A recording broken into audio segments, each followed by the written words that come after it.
LL Cool J might have been an institution as the 1990s came to an end.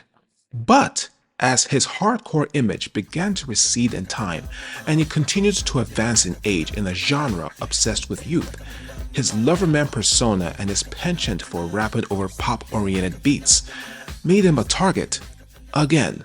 Otherwise, it's doubtful that Cannabis would have assailed LL with the vicious diss song that was second round KO. And to make matters worse, Cannabis responded to this lyric LL Cool J, greatest of all time. with this retort. The greatest rapper of all time died on March 9th. This was in March 1998. By then, the Notorious B.I.G., the rapper that Cannabis references, had been dead for a year. His chief rival and West Coast counterpart, Tupac, had been dead for 6 months longer.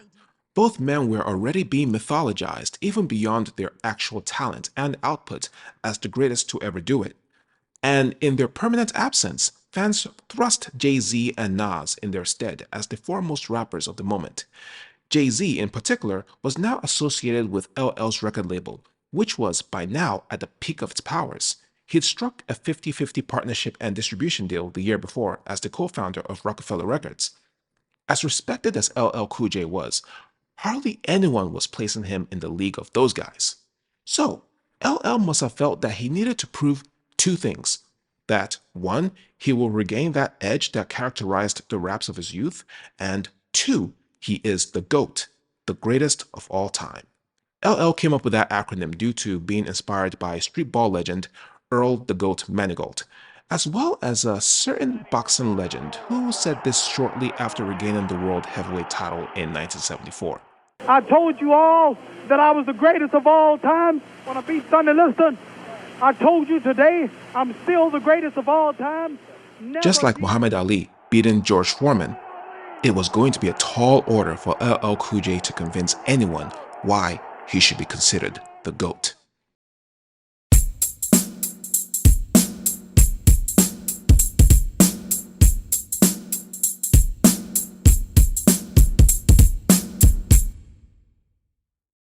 By 1999, LL Cool J was a bigger star than he had ever been before.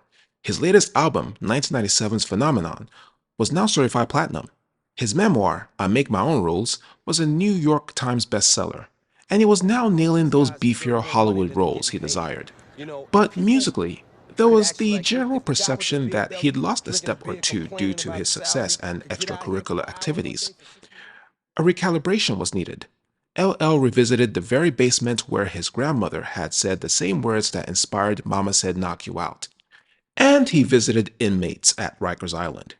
Those actions were meant to give LL more grit, return him to the days when he rocked the bells. Of course, this wasn't going to happen, but the reorientation wasn't a complete washout. Fans got excited when they heard a rejuvenated LL over DJ Scratch's soulful bed in Ill Bomb, which was one of the tracks on The Tunnel, a collaborative album involving Funkmaster Flex and DJ Big Cap in December 1999, when LL's eighth album, GOAT, featuring James T. Smith, the greatest of all time, finally dropped on September 12, 2000.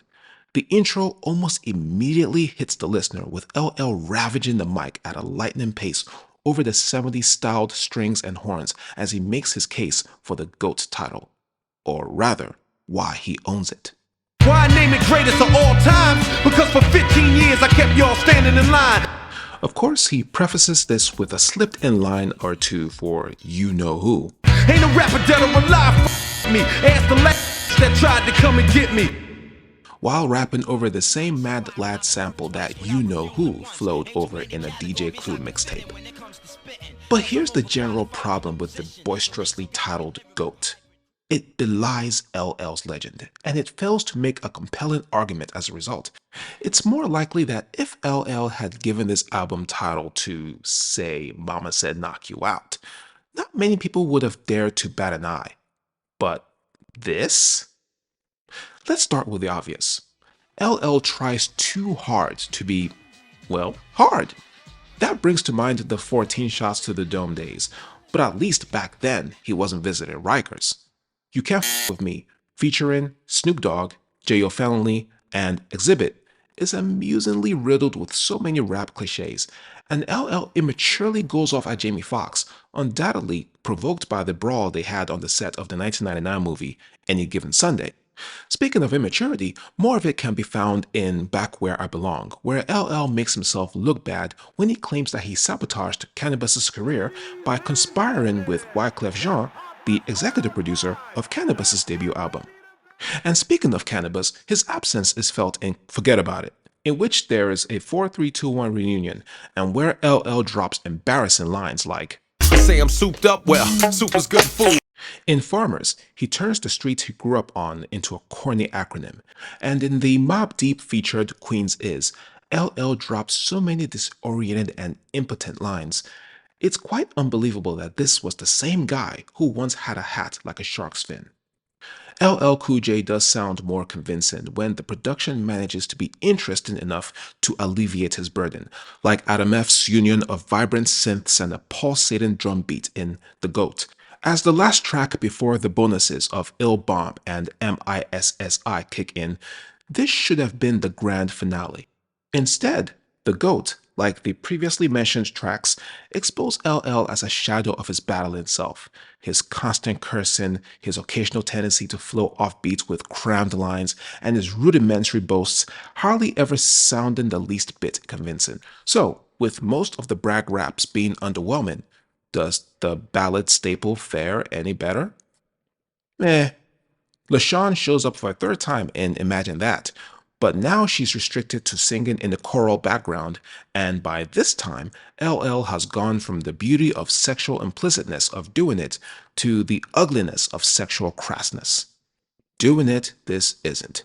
And by now, the glory days of pure innocence of I Need Love, the clever mischief of I'm That Type of Guy, Big Old Butt and Hey Lover, the cryptic pride of Around the Way Girl, and the enthralling suggestiveness of Backseat and even Pink Cookies are long gone.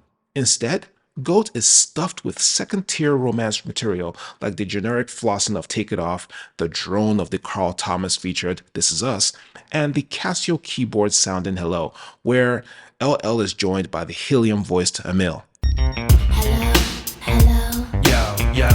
Granted, there are some good songs in G.O.A.T. For instance, Kelly Price is enlisted for the hook of the nice 80s disco vibe of DJ Scratch's You and Me, and LL spits semi-interesting lines about being a woman's knight in shining armor.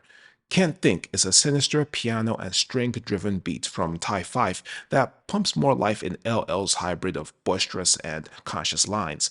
And Homicide manages to be considerably convincing, with LL going autobiographical to point a year after the massacre at Columbine High School at the inequity of paid attention between shootings in inner cities and those in well-to-do areas. Between the liner notes and some of the songs, it's apparent that LL Cool J had enough fuel to get going. Unfortunately, that didn't stop the engine from knocking and sputtering. Based on the album's premise, a handful of good and average songs doesn't cut it. Because if LL Cool J has the pure temerity to name his album the greatest of all time, the album better reflect that. It better not be just good, it better be banging. Unfortunately, G.O.A.T is basically LL sounding like the average mainstream rapper circa 2000. Dissing, cursing, screwing, flossing, boasting, the whole nine, with a few nuggets of introspection thrown in there to show that he has a soul. But look on the bright side, at least this is the album that introduced the term GOAT into the American lexicon. And it was his first #1. The greatest of all time.